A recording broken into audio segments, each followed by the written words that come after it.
Hello பைட்ஸ். இன்னைக்கு simple meal தான். நிறைய வெஜிடபிள்ஸ் போட்டு சாம்பாரும் கொத்து சிக்கனும் ட்ரை பண்ணியிருந்தேன்.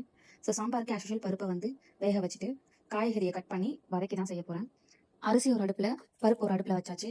மீன்வெளி இது ரெண்டும் வேகிற நேரத்தில் காய்கறியை வதக்கி எடுத்துக்கலாம். கடாயில் எண்ணெய் விட்டு கடுகு வெங்காயம் போட்டுட்டு மஞ்சத்தூளுக்கு பதிலாக வீட்டில் கிழங்கு மஞ்சள் இருந்தது.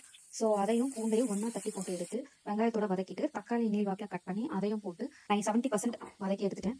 சாம்பாரில் ஆட் பண்ணியிருக்க வெஜிடபிள்ஸ் பீன்ஸ், கேரட், உருளைக்கிழங்கு, கத்திரிக்காய், அவரைக்காய் இந்த 5மே தான் எடுத்துருக்கேன். உங்களுக்கு என்ன காய் ரொம்ப பிடிக்குமோ அதை எடுத்து சாம்பாருக்கு ஏற்ற மாதிரி கட் பண்ணி அதையும் நல்லா வதக்கிக்கோங்க. ஒரே ஒரு பச்சை மிளகா ஆட் பண்ணியிருக்கேன். தென் புளி ஊற வச்சிருந்தது தண்ணி எடுத்து ஃபில்டர் பண்ணி அதில் சேர்த்து ஒரு கொதி விட்டேன். ஸோ அந்த கேப்பில் பருப்பும் நல்லா வெந்து முடிஞ்சது. அதையும் எடுத்து அதில் ஆட் பண்ணி சாம்பார் நல்லா கொதிக்க விட்டாச்சு.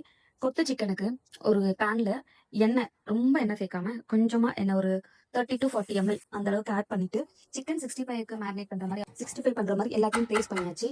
இதுல கார்ன்ஃபிளவர் மாவு இருக்கு இல்லையா, அது வந்து ஒரு 1/2 ஸ்பூன் அளவுக்கு கொஞ்சமா தண்ணியில மிக்ஸ் பண்ணி எடுத்து அந்த சிக்கன் மேல லைட்டா ஊத்தி விட்டு, இதை நான் ஃபுட்டேஜ் எடுக்கல. ஸோ அந்த தண்ணியை மட்டும் ஊத்திட்டு 5 மினிட்ஸ் ஹை ஃபிளேம்ல வச்சா நல்லா அடியில ஒரு மாதிரி கிறிஸ்பி ஆயிட்டு சிக்கன் ஒரு மாதிரி சாஃப்டா வெந்துடும். ஸோ அதுக்கப்புறம் நம்ம திருப்பி போட்டு கொத்தி கொத்தி விட்டோம்னா நமக்கு மசாலாவும் இல்லாம 65ம் இல்லாம டிஃப்ரெண்ட் டேஸ்டா கொத்து சிக்கன் சூப்பரா இருக்கும். லாஸ்ட்ல கொஞ்சம் கருவேப்பிலை சேர்த்து அதையும் நல்லா பொரிய விட்டு எடுத்துட்டோம்னா ரெண்டு காம்பினேஷனும் சிம்பிளாவும் இருக்கும், சூப்பராகவும் இருக்கும். ட்ரை பண்ணி பாருங்க. நாளைக்கு சமைப்போம். டாடா.